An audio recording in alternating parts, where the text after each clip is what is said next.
Alhamdulillah ya Ikhwan Fillah, di pagi hari ini kita kedatangan Gurunda Bang Zuma. Saya harap bantu di tap layar Ikhwan Fillah ya semuanya biar komalnya kuat. Karena di bawah Oten ini Gurunda belum bernarasi loh, tapi Oten udah kejang-kejang di bawah, udah kepanasan ya. Mungkin Fadol Gurunda, ini ada 3 Protestan, 1 Katolik Gurunda. Fadol mungkin bisa diedukasi kepada mereka sesuai dengan undang-undang negara ya. Gurunda mencerdaskan anak bangsa. Masya Allah, lanjut Gurunda. Bismillahirrahmanirrahim.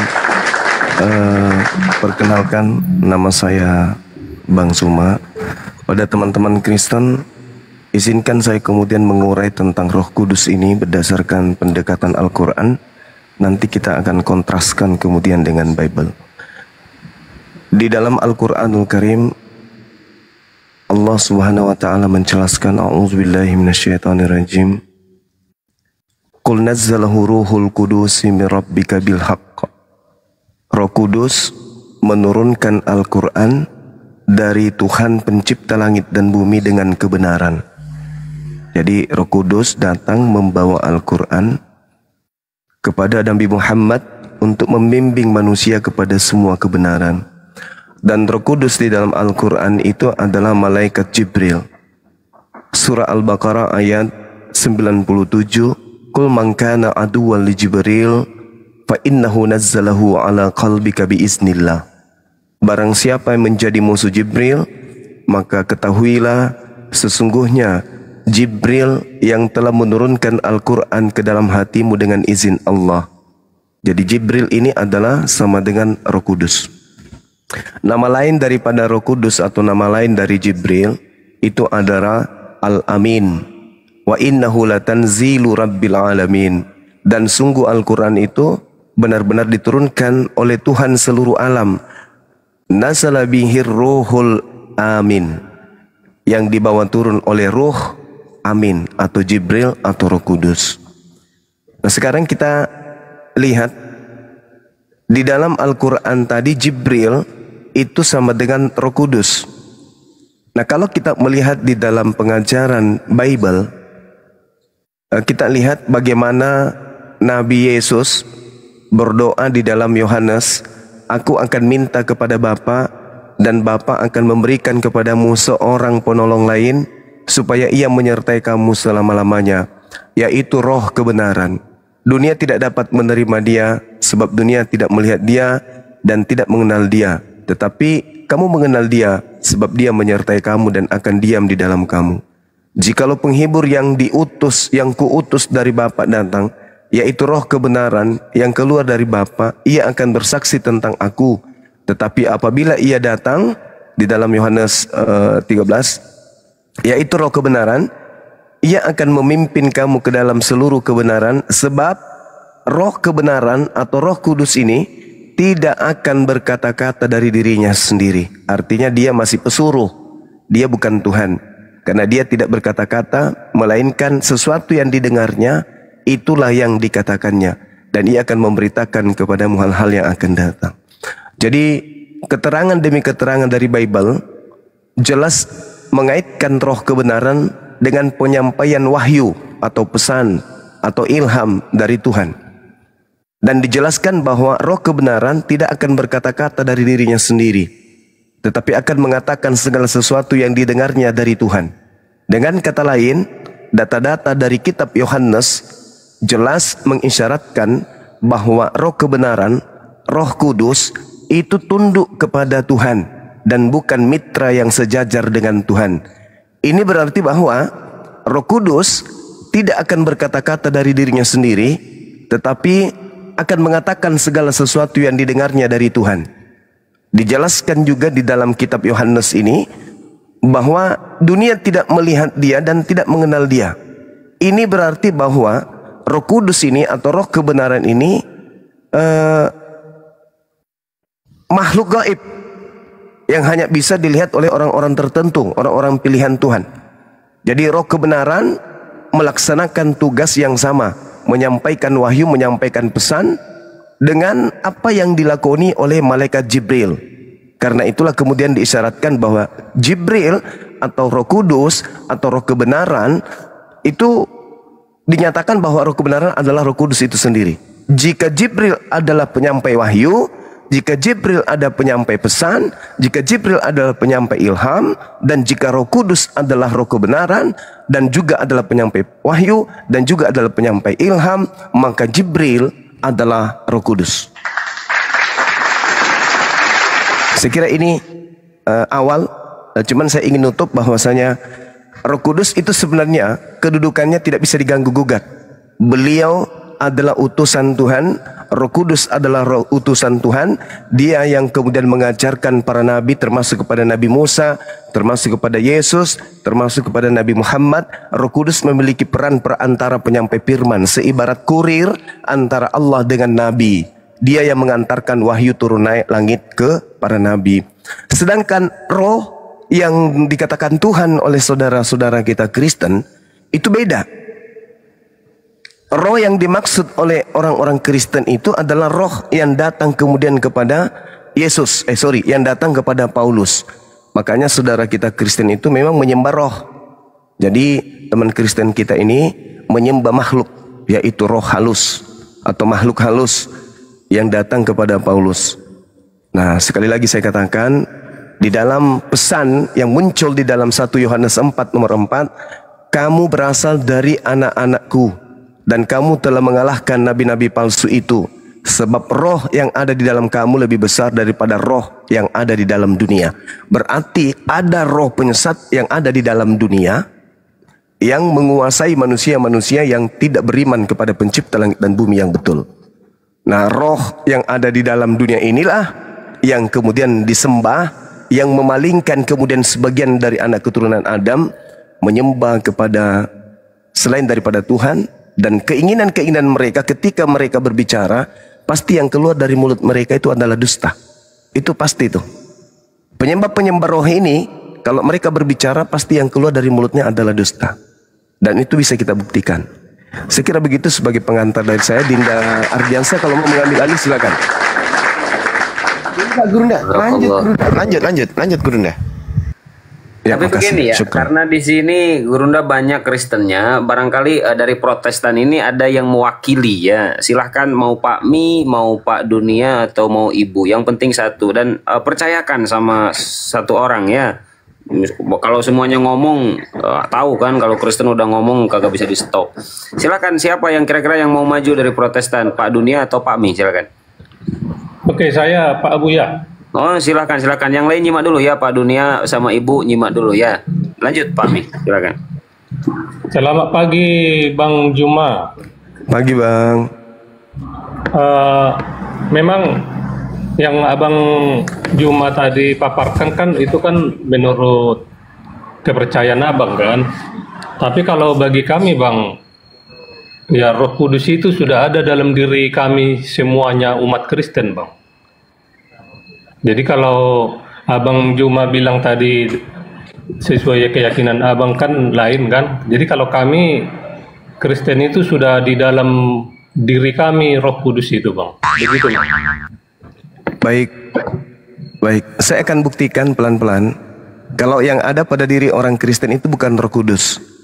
Yang pertama, menurut Bible, Roh Kudus atau Roh kebenaran itu tidak akan berkata-kata dari dirinya sendiri, tetapi segala sesuatu yang didengarnya itulah yang akan dikatakannya, dan dia akan memberitakan kepadamu hal-hal yang gaib. Dia akan mengajarkan segala kebenaran. Kenapa saya katakan bahwa yang ada di dalam diri Kristen itu bukan roh kebenaran atau bukan Roh Kudus? Kita lihat di dalam dalil 1 Yohanes 4 nomor 1. Saudara-saudaraku yang kekasih, janganlah percaya akan setiap roh, tetapi ujilah roh-roh itu apakah mereka berasal dari Allah. Sebab banyak nabi-nabi palsu yang telah muncul dan pergi ke seluruh dunia. Kita lihat di sini penekanan daripada petua yang muncul di 1 Yohanes 4 nomor 1 ini. Jangan percaya setiap roh. Artinya ada roh-roh yang memang tugasnya untuk menyesatkan manusia. Percayalah kepada roh yang datang dari Tuhan. Artinya kalau roh itu datang dari Tuhan, maka dia akan mengajarkan firman Tuhan. Mari kita buktikan. 1 Korintus 6 nomor 12. Segala sesuatu halal bagiku, tetapi bukan semuanya berguna. Segala sesuatu bagiku halal, tetapi aku tidak membiarkan diriku diperhamba oleh suatu apapun. Hanya iblis yang menghalalkan segala sesuatu. Itu dulu. Kemudian 1 Korintus 10 nomor 23. Segala sesuatu diperbolehkan. Benar, tetapi bukan segala sesuatu berguna. Segala sesuatu diperbolehkan. Hanya iblis yang membolehkan segala sesuatunya.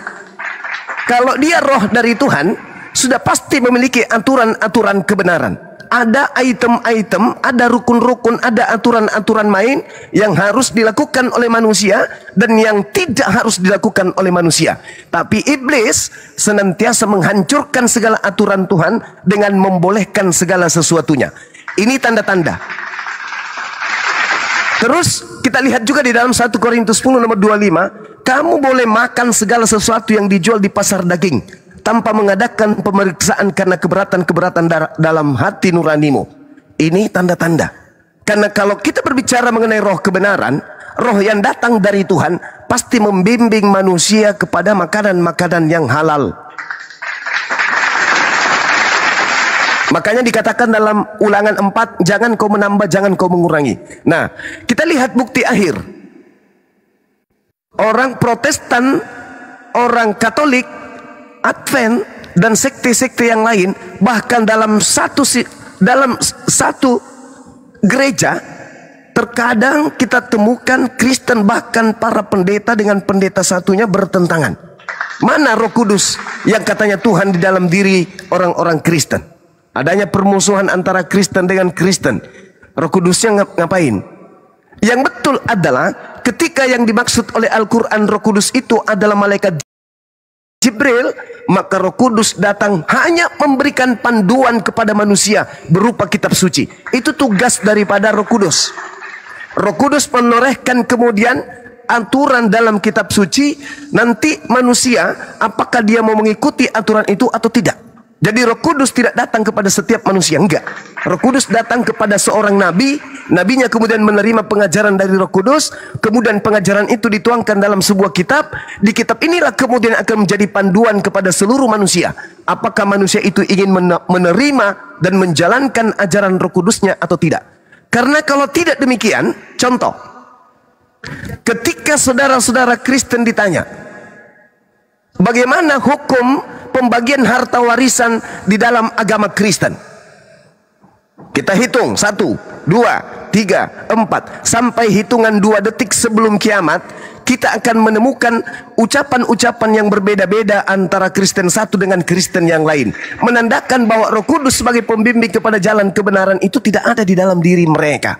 Tapi kalau Islam yang ditanya, maka sejatinya Islam akan kembali kepada kitab suci Al-Quran, di mana Al-Quran itu diturunkan oleh Roh Kudus kepada baginda Rasulullah Muhammad Sallallahu Alaihi Wasallam. Ini fakta. Jadi sekali lagi sahabatku dan juga saudara-saudaraku Kristen, bahwa di dalam diri Kristen tidak ada Roh Kudus. Yang ada adalah roh yang diduga penyesat. Demikian untuk sementara. Insya Allah. Silakan Pak Mi. Silakan teman-teman sambil di tap ya, tap layar biar kuat komalnya. Lanjut Pak Mi. Oke Bang. Jadi gini Bang. Kalau selain umat Kristen mungkin mengatakan bahwa Yesus sebagai nabi ya Bang ya. Kalaupun nabi Yesus itu dia bukan nabi palsu atau penyesat. Dan dia juga kan sudah membuktikan, bahkan Yesus sendiri pun dibaptis. Jadi kami umat Kristen ini kalau sudah dibaptis berarti sudah ada Roh Kudus dalam diri kami, dan Yesus sendiri pun sudah menyatakan kalau Kristen itu dalam diri masing-masing umat Kristen Bang. Gitu Bang. Baik. Jadi ini hal yang menarik ya teman-teman. Ketika kemudian saudara kita dari Kristen mengatakan bahwa Yesus sendiri itu adalah seorang nabi. Imannya umat Islam jelas. Ini Abdullah ataniyal kitaba wa ja'alani nabiyyan.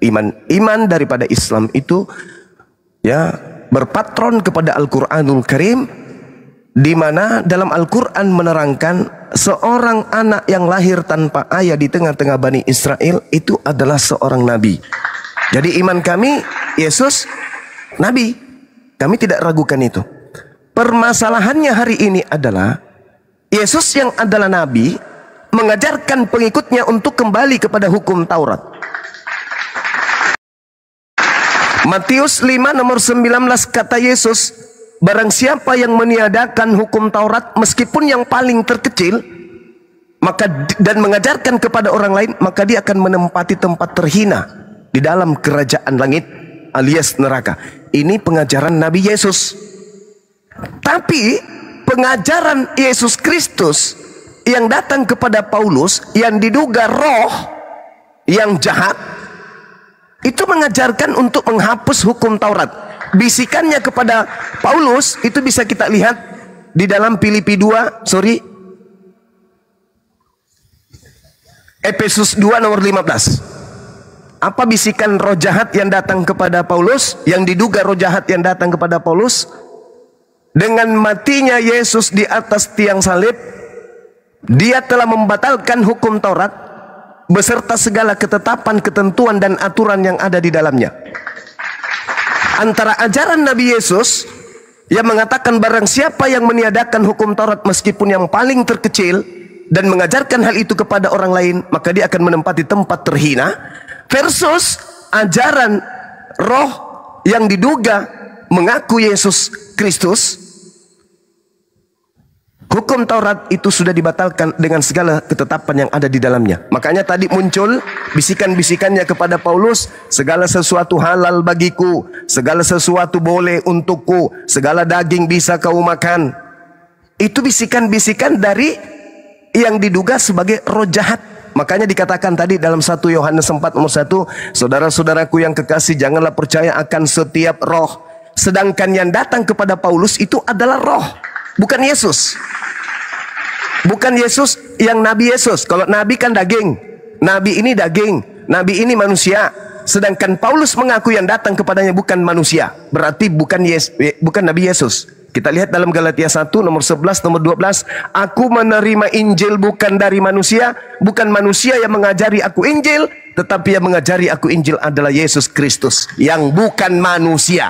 Berarti Yesus Kristus yang berupa roh yang datang kepada dia. Ingat saudara, ketika ada kemudian pemahaman, opini dari saudara-saudara kita Kristen bahwa yang keluar dari kubur makan daging, minum madu, itu adalah makhluk berdaging. Sedangkan yang datang kepada Paulus adalah makhluk yang tidak berdaging. Waspadalah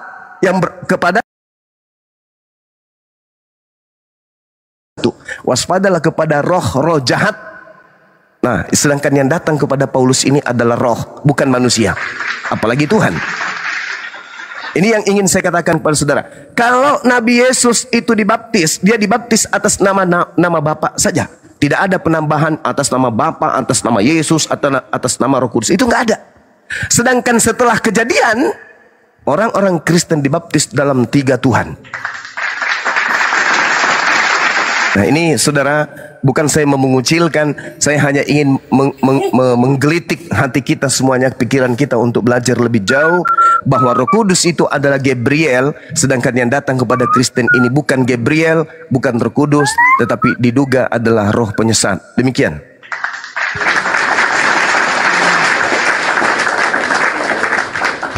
Masya Allah. Silakan Pak Ami, dibuka mute-nya Pak. Bro. Oke Bang.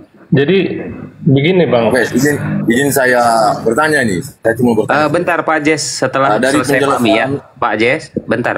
Pak Mi mau menanggapi dulu ya. Nanti dulu bertanyanya. Biar tidak lari dulu dari pembahasan, biar kita dapat poinnya ya. Silakan Pak Mi. Jadi Bang Juma, kalau kami Kristen ini tetap bahwa Roh Kudus itu sudah ada dalam diri kami dan Yesus itu adalah penyelamat kami dan suri tauladan kami. Jadi artinya walaupun kami sudah ada Roh Kudus, Bang, tetapi kami tidak menjalankan ajaran-ajaran Yesus, itu kami bukan Kristen sejati juga itu namanya, Bang. Jadi kami itu walaupun sudah ada Roh Kudus dalam diri kami, kami harus tetap mengikuti ajaran-ajaran Yesus, Bang. Baru yang kedua, kalau Abang bilang tadi kan, kalau bagi kami Allah itu tetap satu. Sesembahan kami itu tetap satu, namanya Allah. Jadi kalau Allah itu kan di Kejadian yang Abang bilang tadi kan, Allah kan ada di situ. Allah berfirman, kan? Kemudian ada roh Allah pun ada di Kejadian itu, Bang. Jadi itu kan roh Allah, kemudian firman Allah. Ya firman Allah itulah Yesus kan. Kayak itu, Bang. Baik, saudara. Jadi identifikasi Roh Kudus atau malaikat Jibril sesuai dengan apa yang saya uraikan di awal, jelas bisa saudara lihat dalam Bible. Hanya dengan mengontraskan kemudian dua data dalam kitab Matius dengan kitab Lukas, di mana dua kitab ini masing-masing membahas penyampai pesan, penyampai berita gembira dari Allah kepada Ibunda Maria. Dalam data Matius, Gabriel diidentifikasi dengan sangat jelas, gelarnya adalah Roh Kudus sebagai penyampai berita gembira kepada Maria. Dan dalam data Lukas, Gabriel diidentifikasi dengan namanya sebagai penyampai pesan gembira kepada Maria. Coba Anda dengarkan apa yang saya bacakan ini. Matius 1 nomor 18. Kelahiran Yesus Kristus adalah seperti berikut. Pada waktu Maria ibunya bertunangan dengan Yusuf, ternyata ia mengandung dari Roh Kudus sebelum mereka hidup sebagai suami istri. Itu dicatat. Sedangkan di dalam Lukas 1 nomor 26 sampai nomor 27, dalam bulan yang ke-6 Allah menyuruh malaikat Gabriel pergi ke sebuah kota di Galilea bernama Nazaret kepada seorang perawan yang bertunangan dengan seorang bernama Yusuf dari keluarga Daud. Nama perawan itu adalah Maria. Lebih jelasnya begini. Identifikasi yang muncul kemudian dapat dilihat di dalam Al-Quran dengan mengkontraskan tiga data yang masing-masing membahas penyampai wahyu dari Allah. Yang pertama tadi yang saya sudah bacakan kepada saudara, bagaimana dikatakan bahwa wa innahu latanzilu rabbil alamin tanazabihi ruhul amin. Dialah ruhul amin yang mengajarkan kemudian wahyu, ilham kepada baginda Rasul Muhammad sallallahu alaihi wasallam. Kul man kana aduwwan li Jibril fa innahu nazzalahu ala qalbika bi iznillah. Dialah Jibril yang mengajarkan kemudian Al-Qur'an wahyu, ilham kepada baginda Rasul Muhammad SAW melalui perantaraan Jibril yang saya katakan tadi. Kemudian yang ketiga, kul nazzalahu ruhul qudus min rabbika bil haqq. Lagi-lagi Roh Kudus mengajarkan Al-Quran dengan kebenaran, yang mana Al-Quran ini diterima dari Allah melalui perantaraan Roh Kudus kepada baginda Rasul Muhammad sallallahu alaihi wasallam. Singkatnya, Jibril tidak lain adalah Roh Kudus. Sedangkan di dalam agama saudara, agama Kristen telah meninggikan derajat Jibril dengan gelar Roh Kudus sehingga memiliki hubungan kemitraan dengan penciptanya, Allah. Sedangkan dalam konsep ketuhanan Tritunggal, Roh Kudus ini yang tadinya hanya sebagai penyampai pesan yang tidak berkata-kata dari dirinya sendiri melainkan apa yang didengarkan, dilantik, dinaikkan stratanya, levelnya setara dengan Allah. Kekeliruan yang sangat-sangat fundamental. Sedangkan kalau di Islam meneguhkan kembali keesaan Allah yang secara tegas menentang segala bentuk ideologi politisme atau animisme atau Helenisme, itu tak ada dalam Islam, sehingga tetap memandang Jibril atau Roh Kudus hanya sebagai malaikat Allah yang hanya menyampaikan pesan-pesan ilahi atau ilham kepada para nabi. Siapa yang menghantarkan saudara Kristen mendudukkan kemudian Jibril yang adalah Roh Kudus naik level menjadi Tuhan? Itulah yang dikatakan oleh Al-Quranul Karim, ya'iduhum wa yumannihim wa ma ya'iduhum syaitan illa gurura. Iblis itulah yang telah memberikan janji-janji kepada mereka. Iblis itu yang membangkitkan angan-angan kosong kepada mereka. Padahal setan itu hanya menjanjikan tipuan, menjanjikan kebohongan, menjanjikan kepalsuan belaka kepada mereka. Kalau kita tanya kepada saudara-saudara kita Kristen yang kita cintai, di mana datanya kalau Roh Kudus itu setara dengan Allah? Di mana datanya kalau Roh Kudus itu adalah Bapa itu sendiri? Sedunia Kristen tidak akan pernah bisa memberikan data. Kenapa? Karena sejatinya itu hanya angan-angan kosong belaka yang didatangkan dari roh yang Yesus minta supaya murid-muridnya agar waspada kepada setiap roh, karena jangan sampai dipalingkan kemudian. 1 Yohanes 4 nomor 1, saudara-saudaraku yang kekasih, janganlah percaya akan setiap roh, tetapi ujilah roh-roh itu apakah mereka berasal dari Allah, sebab banyak nabi-nabi palsu yang telah muncul dan pergi ke seluruh dunia. Nabi ini adalah orang-orang yang mengaku menerima firman, orang-orang yang mengaku menerima wahyu, orang-orang yang mengaku mendapatkan penglihatan. Dan mustahile Paulus, Lukas, Markus, Matius, Yohanes, Petrus, dan seluruh penulis Bible yang lolos kanon dan surah-surah Paulus, kalau tidak mengaku menerima ilham, mustahil mereka menulis. Dengan kata lain, mereka ngaku atau tidak mengaku, mereka suka ataupun tidak suka, tetaplah mereka wajib hukumnya dilabeli nabi.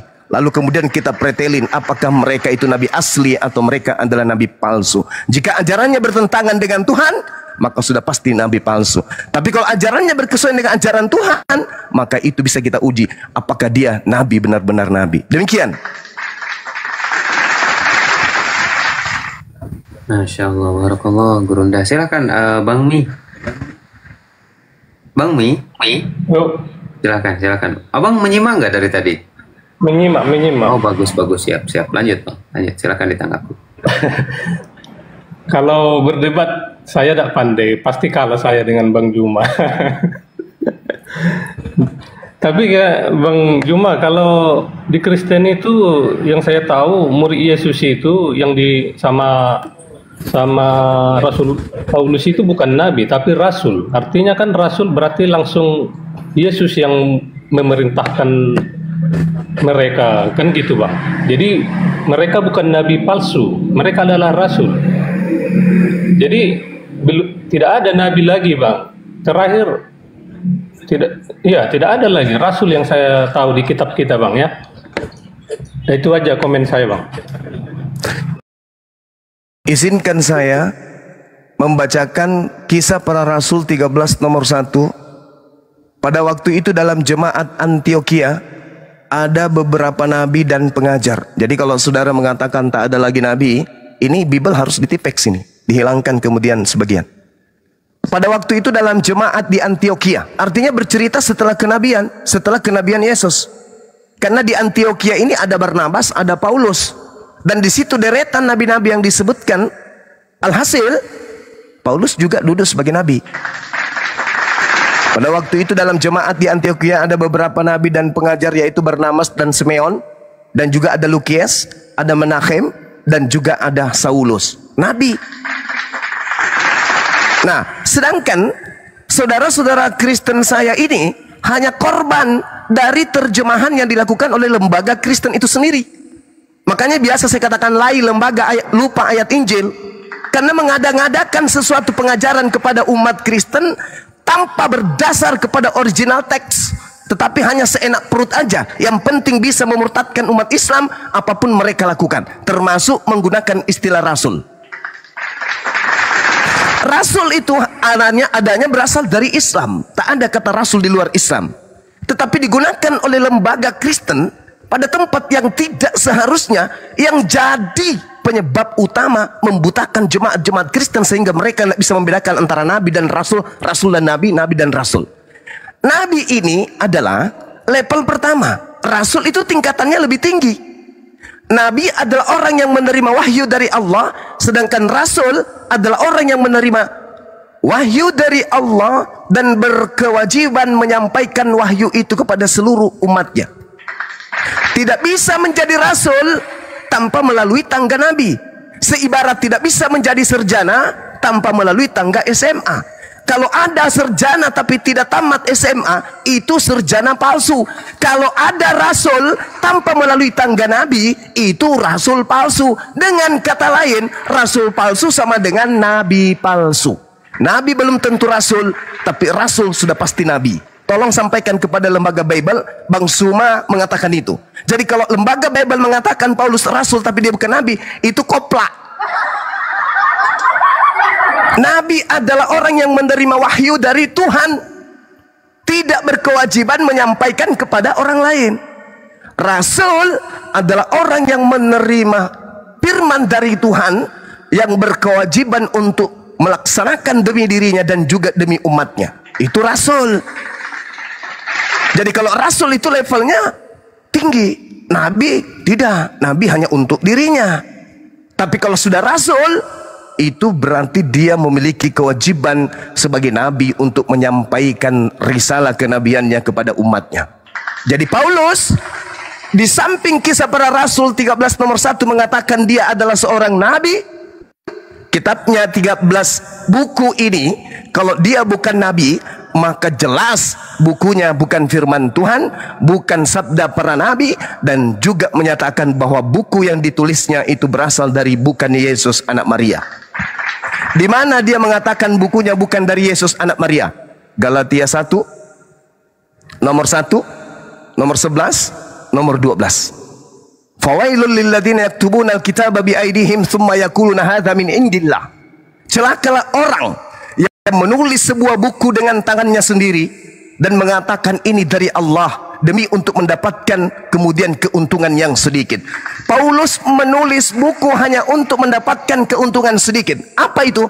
Hanya demi untuk mendapatkan gelar rasul. Itu tak ada yang lain. Sedikit aja. Tapi celaka. Apa buktinya? Matinya sangat mengenaskan. Nah, sekarang kita kembali kepada tema. Jadi Roh Kudus sama dengan Gabriel. Jibril sama dengan Roh Kudus. Kalau levelnya Roh Kudus diangkat sedikit, maka itu menyalahi aturan mainnya Yesus.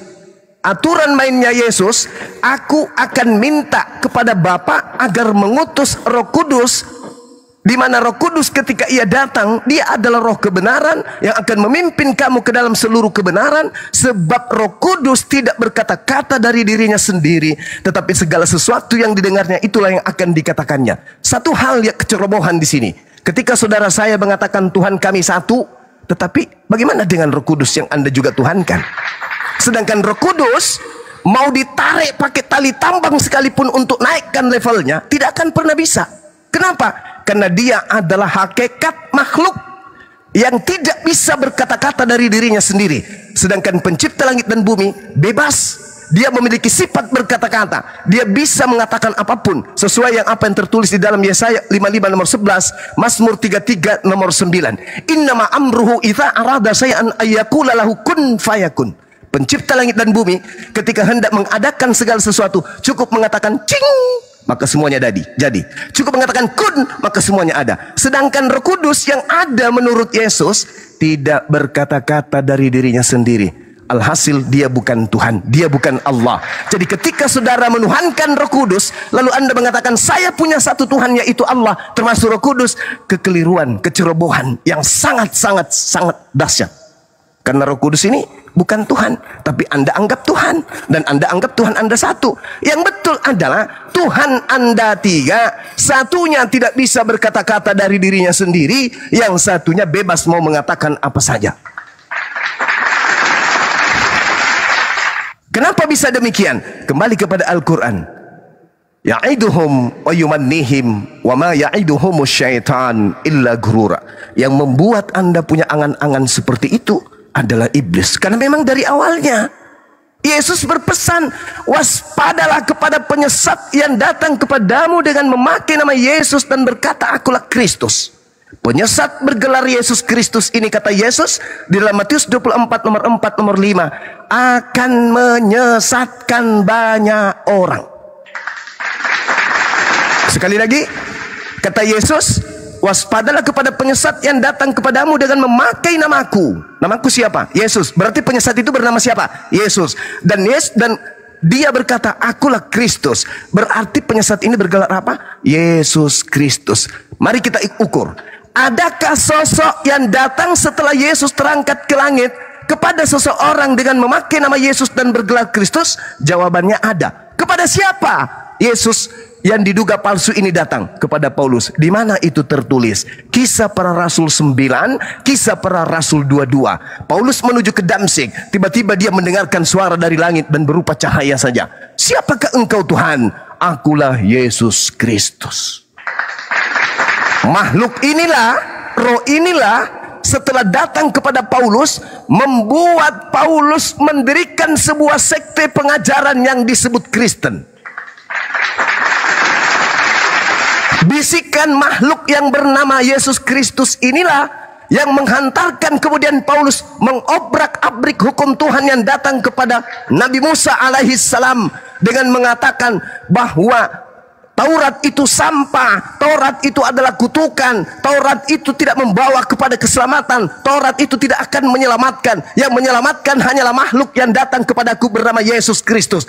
Tak ada keselamatan di bawah kolong langit ini selain yang bernama Yesus Kristus. Itu ucapan Paulus dari bisikan roh yang datang kepada yang ngaku Yesus Kristus. Sedangkan pada ufuk yang berbeda, yaitu Yesus Kristus selama 33 tahun hidup, 3 tahun inti pengajarannya, apa ucapan beliau? Aku tidak dapat berkata-kata dari diriku sendiri. Yohanes 12 nomor 49. Aku tidak dapat berbuat apa-apa dari diriku sendiri. Yohanes 5 nomor 30. Aku datang menjadi manusia bukan atas kehendakku sendiri. Yohanes 8:42. Lalu siapa dia yang sok hebat yang datang kepada Paulus menghantarkan manusia menjadikan dirinya Tuhan yang mengaku Yesus Kristus? Mundur kita selangkah, ternyata ada nasihat Yesus yang asli kepada Bani Israel. Waspadalah kepada penyesat yang datang kepadamu dengan memakai nama Yesus dan berkata akulah Kristus. Dia akan menyesatkan banyak orang.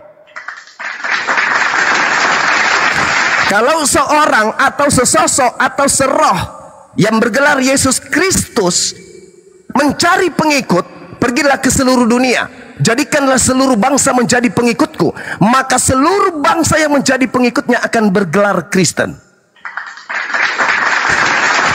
Sebab Kristen itu sendiri artinya pengikut Kristus.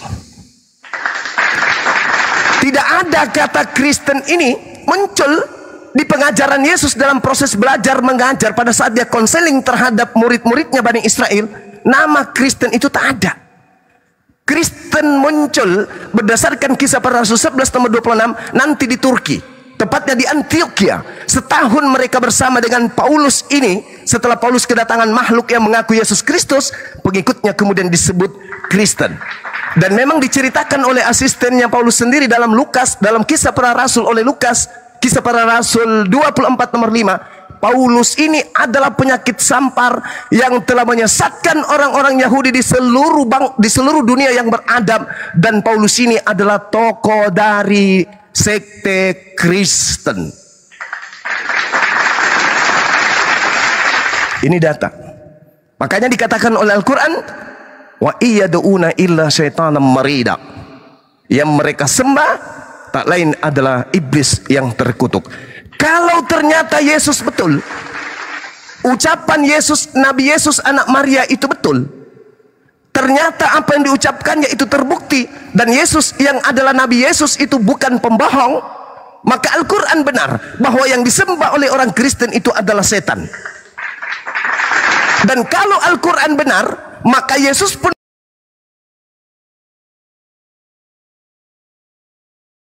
Yesus Kristus itu terindikasi kuat. Kenapa? Karena tidak ada sekelompok manusia pengikut Kristus penyesat ini yang bisa kita identifikasi. Kalau bukan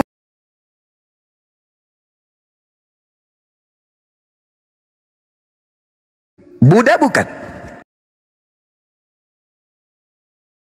Islam, bukan Yudaism, bukan ateis, bukan. Satu-satunya kandidat sekelompok manusia yang disesatkan oleh penyesat bergelar Kristus tak lain dan tak bukan adalah Kristen. Pahit, memang pahit. Tetapi suka ataupun tidak suka, kebenaran itu harus dituangkan ke atas muka bumi, supaya yang mau selamat silakan berkemas diri, yang tidak mau selamat silakan percaya sampai ajal ajal datang. Silakan. Insya Allah. Pak Mi, dibuka mute-nya Pak Mi. Silakan Pak Mi kalau ingin menanggapi silakan. Tapi kalau Pak Mi bingung karena memang Pak Mi ini jarang baca Biblos, mungkin boleh bertanya. Silakan Pak Mi, silakan. Oke Bang. Jadi tadi kan Bang Juma bilang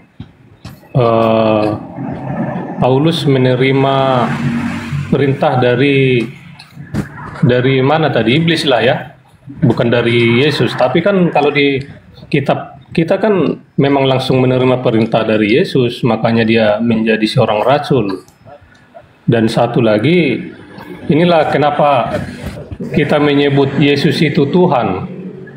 Karena memang suara Allah yang disampaikannya kepada rasul-rasul ini. Mungkin itu aja yang bisa saya apakan, Bang. Oke, baik saudara. Saya kasih pembuktian berdasarkan Al-Quran, wa iyada'una illa syaitanam marida. Anda baca Galatia 1, pelan-pelan Anda baca. Nomor satunya, dari Paulus seorang rasul. Dari Paulus seorang rasul, bukan karena manusia. Berarti bukan karena anak Maria. Bukan oleh manusia. Berarti bukan anak tirinya Yusuf.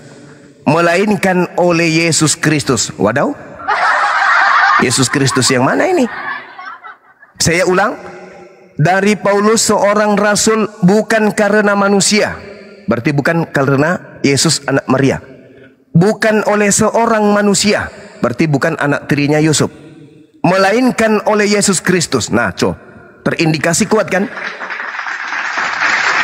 Jelas dia mengatakan bahwa bukan manusia. Sejak kapan Maria tidak melahirkan manusia?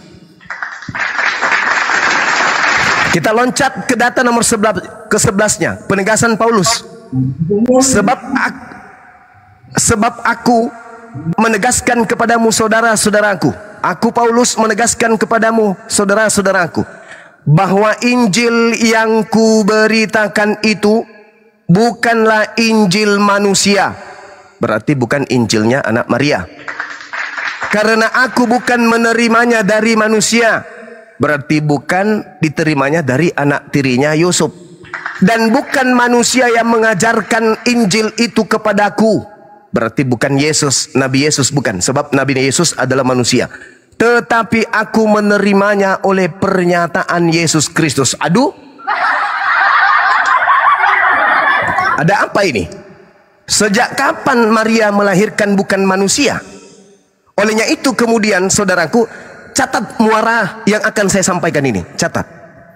Ketika Yesus sejenak ingin terangkat ke langit, pada data Matius 24, Yesus dan murid-muridnya di Bukit Zaitun membicarakan satu hal rahasia yang sangat-sangat prinsip.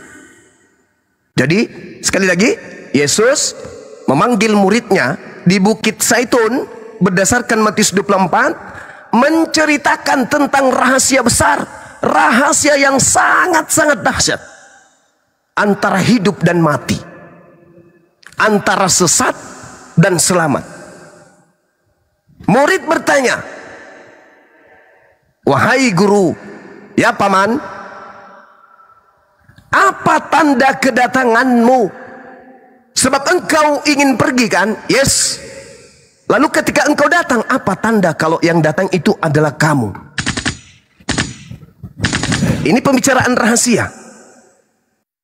Yesus membocorkan kemudian rahasia itu kepada muridnya. Wahai murid-muridku, dengarkan.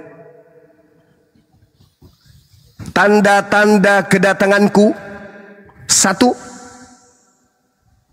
akan ada cahaya yang bersinar dari timur sampai ke barat. Dua, matahari menjadi gelap. Tiga, bulan tidak bercahaya. Empat, bintang-bintang jatuh dari langit. Lima, kuasa-kuasa langit akan berguncang. 6. Aku akan nampak di tengah langit. 7. Seluruh manusia akan mengheboh di dunia ini, meratap seratap-ratapnya. 8. Dan mereka seluruh manusia akan melihat aku datang di tengah-tengah langit. Murid-muridnya kemudian mengetahui, oh, jadi kalau antum yang datang, artinya kalau engkau yang datang, berarti tanda-tanda itu menyertaimu. Yes, listen to me please. Ketika saya datang, kata Yesus, tanda-tanda itu menyertai aku. Nah, terdiam sejenak. Itu diterangkan di dalam Matius 24, nomor 27, nomor 29, nomor 30. Baca itu baik-baik. Setelah terjadi keheningan, Yesus melanjutkan, apakah Anda pada sudah mendengarkan tanda-tanda kedatangan saya? Sudah, Paman? Oke, bagus. Ingat, waspada kepada penyesat yang datang kepadamu, mengatasnamakan namaku dan berkata akulah Kristus. Waspada, waspada. Jangan percaya kalau tanda-tanda itu tidak ada. Jadi apabila ada orang berkata ada Yesus di sini, jangan pergi ke situ. Atau Yesus ada di sana, jangan kau percaya. Camkanlah, aku sudah mengatakannya terlebih dahulu kepadamu. Jadi jika ada orang yang mengaku ada Yesus di padang gurun, ada Yesus di dalam bilik penjara, di bilik rahasia, jangan kamu percaya. Sebab Yesus palsu. Ini nomor 24-nya di data 24. Sebab Yesus palsu alias Kristus palsu dan nabi-nabi palsu alias rasul palsu akan datang dan muncul untuk melakukan banyak mukjizat, sekiranya mungkin menyesatkan murid-murid pilihan juga. Yesus ulang lagi, camkanlah, aku sudah mengatakannya terlebih dahulu kepada kalian. Camkan. Baik, Paman. Benar-benar camkan. Yes, Paman. Jadi apabila ada orang berkata ada aku Yesus di padang gurun, jangan kau percaya. Yes, baik. Kalau ada yang berkata ada Yesus di dalam bilik, jangan kau percaya. Siap, Komandan. Sebab kedatanganku akan dibarengi dengan tanda-tanda. Matahari menjadi gelap, bulan tidak bercahaya, bintang-bintang akan jatuh, kuasa-kuasa langit akan bergoyang-goyang, dan aku akan nampak di tengah langit, dan seluruh manusia akan melihatku. Kalau itu belum terjadi, 1 miliar, 3 miliar, seluruh dunia mengatakan kepadamu bertemu dengan aku, ingat, jangan kamu percaya. Setuju? Setuju.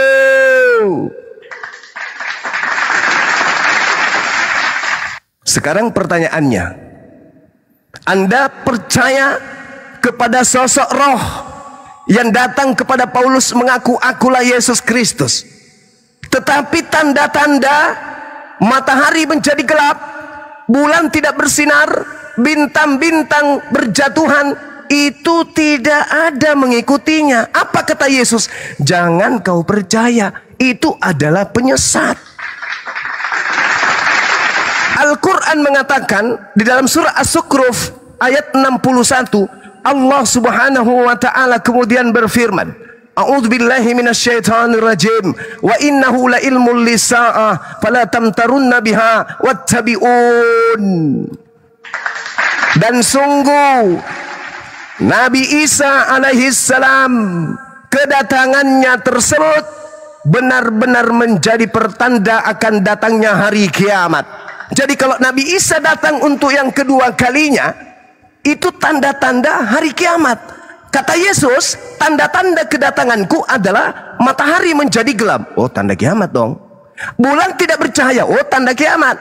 Bintang-bintang berjatuhan. Jelas tanda kiamat. Kuasa-kuasa langit akan terguncang. Itu adalah tanda-tanda kiamat. Wa innahu la ilmul lisa'ah fala tamtarunna biha wattabi'un.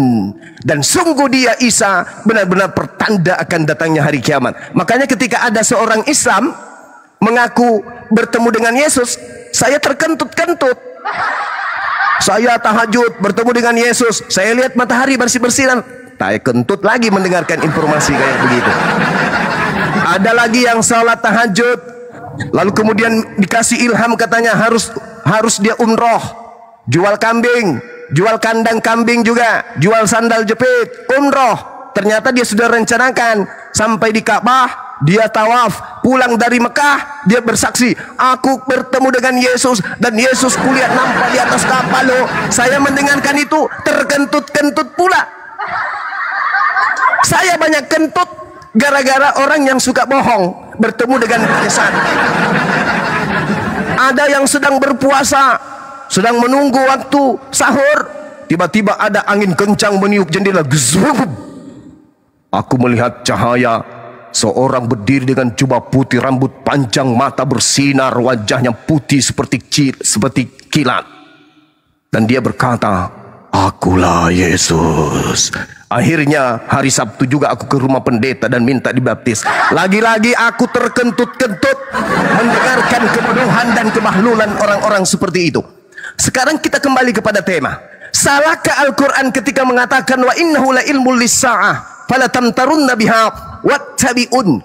Tanda kedatangan Nabi Isa, pertanda hari kiamat. Ketika Yesus ditanya, guru, ajarkan kepada kami, karena akan banyak penyesat datang toh.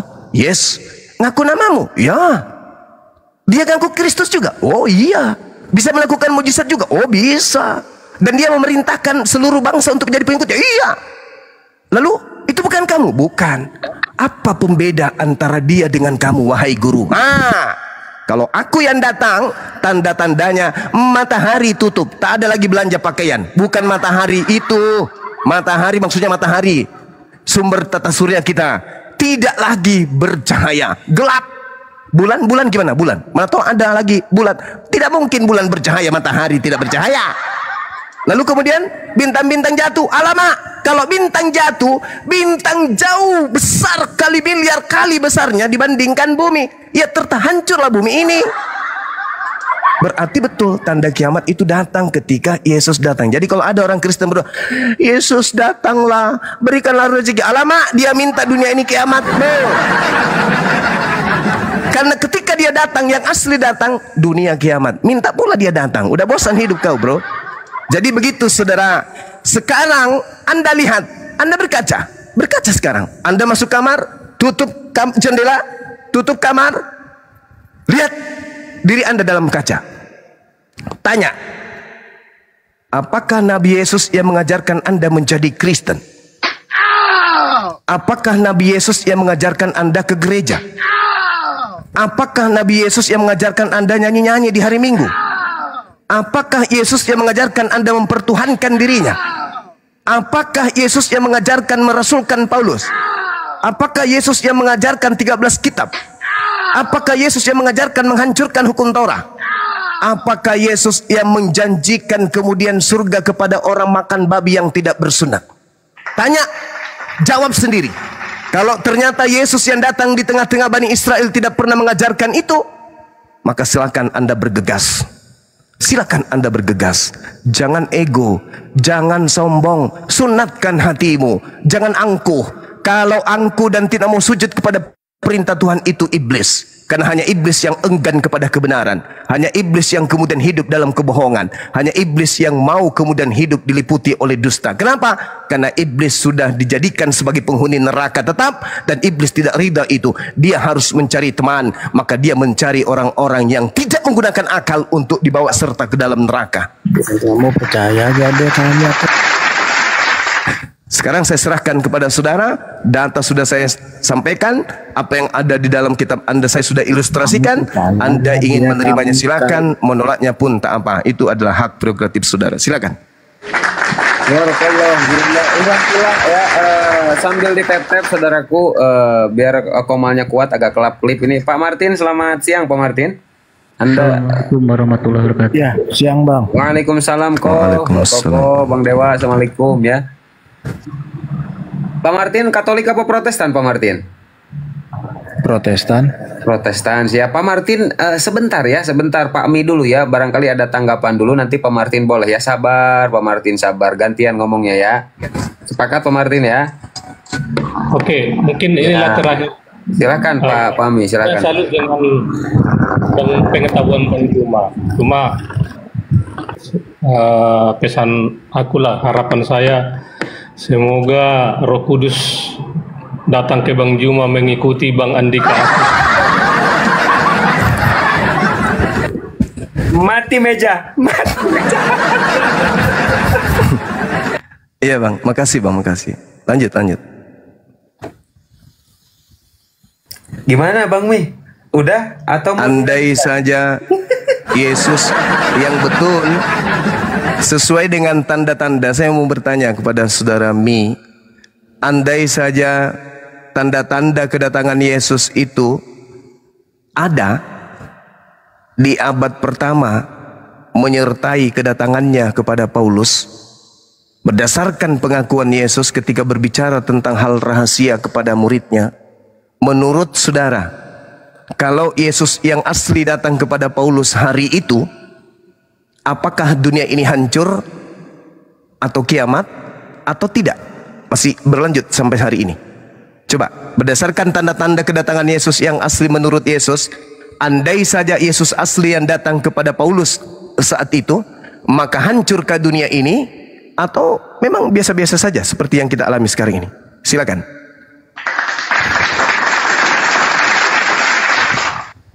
Silakan Pak Mi. Pak Mi dulu silakan Pak Mi, dikelarkan Pak Mi. Pak Martin sabar ya, sabar. Orang sabar disayang Bang Juma, Yesus. Amin. Tenang. kalau yang itu saya nggak bisa jawab, Bang. Mungkin cuma inilah pesanku, Bang. Semoga Roh Kudus datang kepada Abang. Mati meja. Udah. Mati meja. Mati meja. Yang teman yang lain bisa menjawabnya, Bang ya. Saudaraku, Roh Kudus sudah datang kepadaku dan Roh Kudus mengatakan kepadaku, wa innahu la ilmul lisa'ah fala tamtarunna biha wattabi'un hadza siratum mustaqim. Roh Kudus yang datang kepadaku mengajarkan kepadaku, membimbing kepadaku, dan sungguh Nabi Isa itu benar-benar menjadi pertanda akan datangnya hari kiamat. Karena itu janganlah kamu ragu-ragu tentang hal tersebut. Ikutilah aku, inilah jalan yang lurus. Itu Roh Kudusku yang mengajarkan aku. Sedangkan roh yang ada pada diri Anda menutup akal Anda. Tadi saya sudah menyatakan panjang lebar. Yesus ditanya, apa tanda-tanda kedatanganmu guru? Langit berguncang, bintang-bintang berjatuhan, matahari gelap, bulan tidak bercahaya. Aku nampak di langit dan seluruh manusia di bumi akan melihatku. Pertanyaan saya, apakah tanda-tanda itu ada pada saat Paulus mengaku bertemu dengan Yesus? Apa jawaban saudara? Aku tak sanggup menjawab.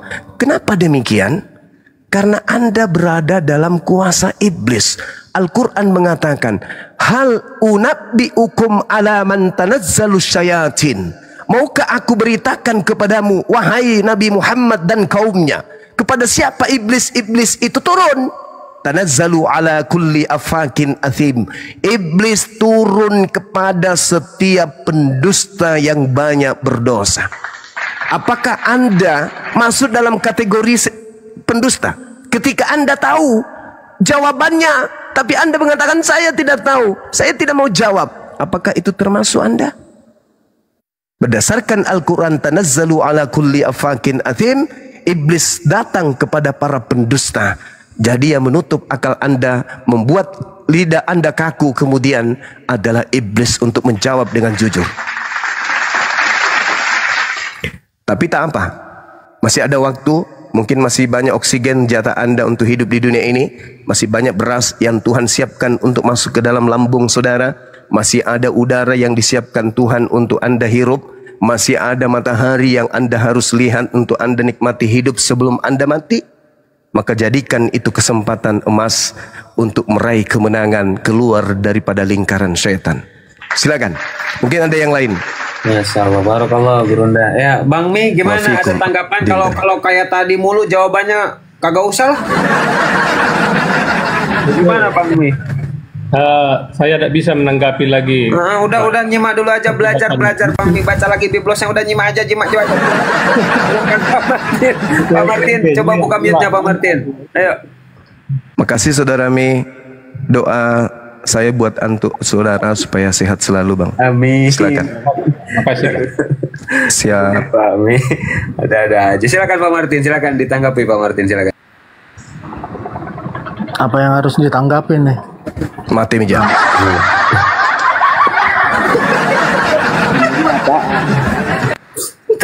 Entahlah telinganya di mana ini. Nonton gak jelas. Pak Martin nyimak nggak dari tadi? Nyimak. Kan banyak. Yang diomongin kan banyak. Yang mana dulu yang ditanggapi? Bebas lah, serasa suka-suka Pak Martin lah, silakan. Utamanya tentang roh-roh itu yang barusan. Jadi kalian ini sesuka hati ya mengambil istilah Quran, terus maknanya di belokkan. Nggak boleh. Silakan Roh Kudus pembahasan lanjut. Bang, barusan aja dia bilang dia mengaku mendapatkan Roh Kudus. Gitu. Itu benar atau enggak gitu loh.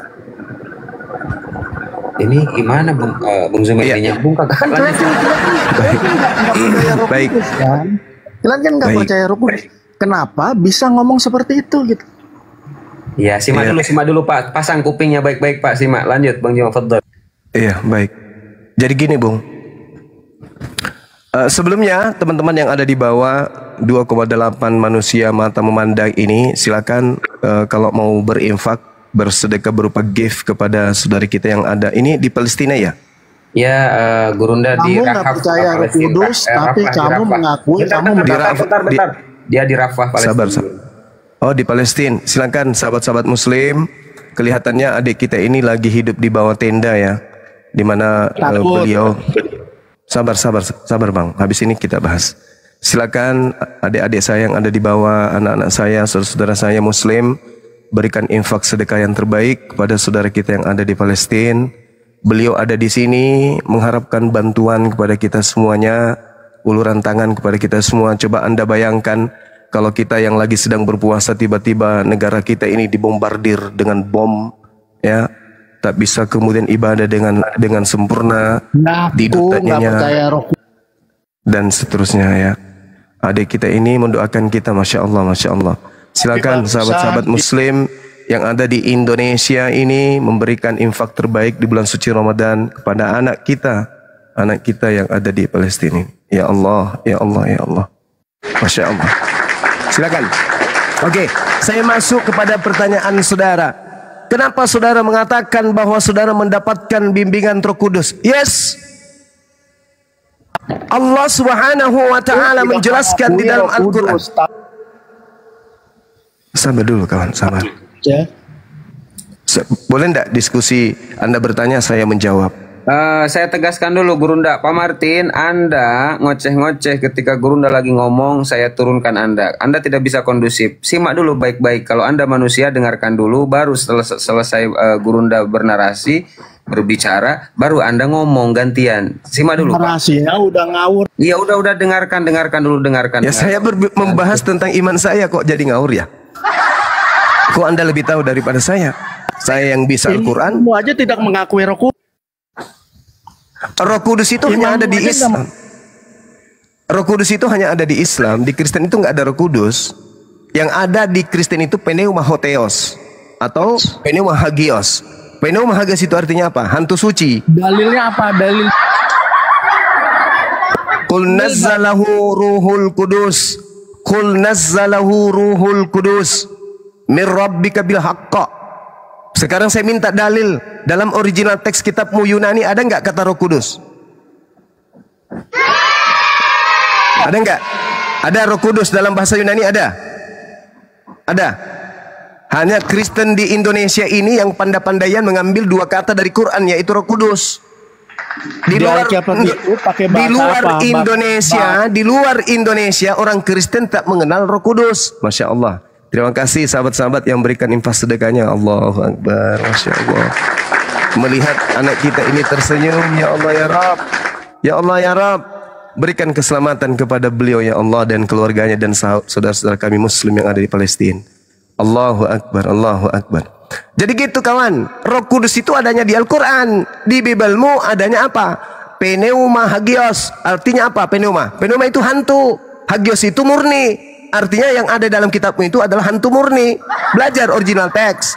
Masuk ke Indonesia, kitab Belanda itu baru niru-niru Roh Kudus biar dianggap seperti ajaran Islam. Saya jelaskan pertanyaan saudara ya. Allah Subhanahu wa taala menjelaskan di dalam Al-Qur'anul Karim dalam surah Asy-Syu'ara ayat 192 seterusnya. Wa innahu latanzilu rabbil alamin. Dan sungguh Al-Quran ini benar-benar diturunkan oleh Tuhan pencipta alam semesta. Nazala bihi ruhul amin. Yang dibawa turun oleh ar-ruh al-amin. Ala qalbika litakuna minal munzirin. Ke dalam hatimu. Agar engkau termasuk orang yang memberi peringatan. Itu kitab suci saya yang menerangkan itu. Jadi Anda tidak bisa membantah. Maka ketika kemudian kami mengajarkan tentang ajaran Roh Kudus, yang menjadi dasar pijakan kami adalah Al-Quranul Karim. Itu Roh Kudus. Lah kamu Roh Kudusmu yang mana? Yang masuk ke dalam tubuhnya Sambo. Al-Quran itu Kutanya dulu. apa ditulis? Yang datang ke dalam diri Sambo, yang membunuh sesama Kristen itu roh apa yang masuk ke dalam tubuhnya? Al-Quran itu turun apa ditulis? Jawab. Allahu Akbar, Allahu Akbar, Allahu Akbar. Saudara, Anda mengenal pendeta Joshua Teu. Pendeta Joshua Teu kisru dengan pendeta Sarah, ribut tentang tai lalat. Saya tanya samamu, benarkah pada diri Joshua Teu dan pastor Sarah itu ada Roh Kudus? Hah? Ribut tentang tai lalat yang ada di nonot? Al-Quran itu turun apa ditulis? Jadi, saudara, kalau Roh Kudus itu bekerja di Kristen, bukan bekerja di kitabnya, maka Kristen tidak perlu sekolah. Apain sekolah? Roh Kudus ada dalam dirinya kok. Yang benar itu Roh Kudus itu datang mewahyukan sebuah ilham, pengajaran ketetapan hukum-hukum kepada nabinya. Nabinya yang menyampaikan kepada para sahabatnya, sahabatnya menghafalkan, sahabatnya menuliskan. Maka hafalan dan tulisan ini kemudian tersebar ke seluruh penjuru bumi. Yang mengimaninya disebut Islam. Maka Roh Kudus datang mengajarkan sebuah aturan-aturan main dalam kehidupan kepada para nabi. Tidak berupa kitab, tidak berupa buku, tidak berupa lembaran, tetapi berupa ilham, kalimat-kalimat suci yang didatangkan dari langit, kemudian disampaikan kepada para nabi. Nabi menyampaikan kepada pengikutnya, pengikutnya menuliskan dan menghafalkan.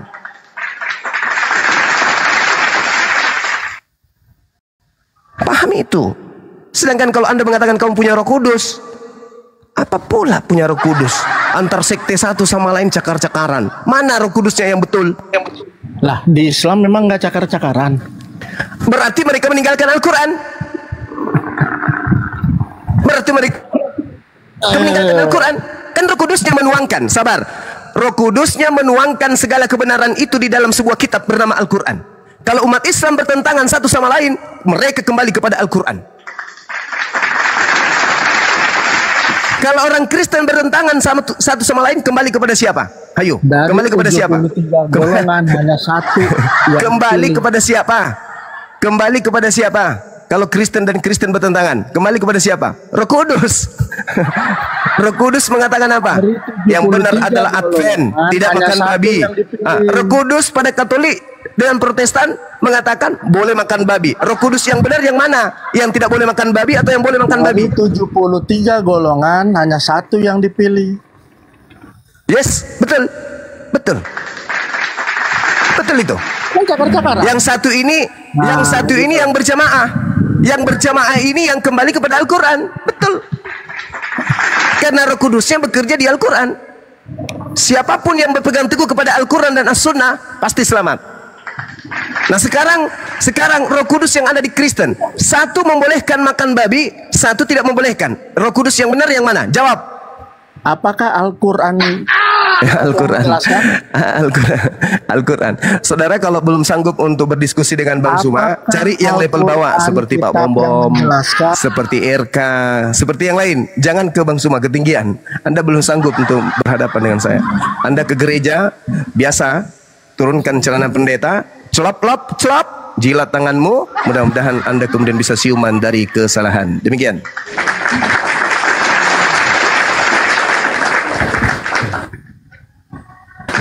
Barakallah ikhwan fillah ya. Luar biasa memang kalau Gurunda yang berbicara. Barakallah semuanya. Ya, ya senang sekali tuh. Pas Pak Noah, selamat siang Bro Noah. Ya, siang bro, siang. Mati Lo lagi di pasar atau lagi di rumah, Bro? Ya, saya hari-harinya di pasar, bro. Oh, di pasar. Tapi kira-kira memungkinkan untuk diskusi nggak? Jangan sampai lo di pasar kita ngomong di sini lo nggak dengerin. Ya, secara singkat-singkat aja. Aduh, Tidak usah bertele-tele. aduh. Barangkali Anda mau menanggapi, tadi Anda udah lama nyimak di bawah, saya lihat. Silakan, Bro. Belum, saya baru nyimak saya. Sahabat Muslim, silakan dilanjutkan infak sedekahnya ya ke anak kita ini ya. Mudah-mudahan sahabat-sahabat Muslim yang memberikan infak sedekah berupa gift kepada ananda kita yang ada di Palestina, begitu anak antum lahir, wajahnya mirip dengan anak kita ini, ya minimal hidungnya ya. Pasti ibu-ibu ini pingin kali anaknya hidungnya mancung kayak Pak Bom Bom. Ya, silakan Anda give, berdoa, mudah-mudahan anak Anda itu bisa kemudian ya secantik parasnya daripada anak kita yang ada di Palestina ini. Masya Allah. Amin. Silakan sambil kita berdiskusi. Ya, Bang Juma, sebelum dilanjut Bro Noah. Ya, gimana Bangku Bang Dewa? Silakan Bang Dewa. Dewa juga ngemis follower dong, ngemis follower. Ya, Oh, kalau ini minta jangan di-follow. sampai kalian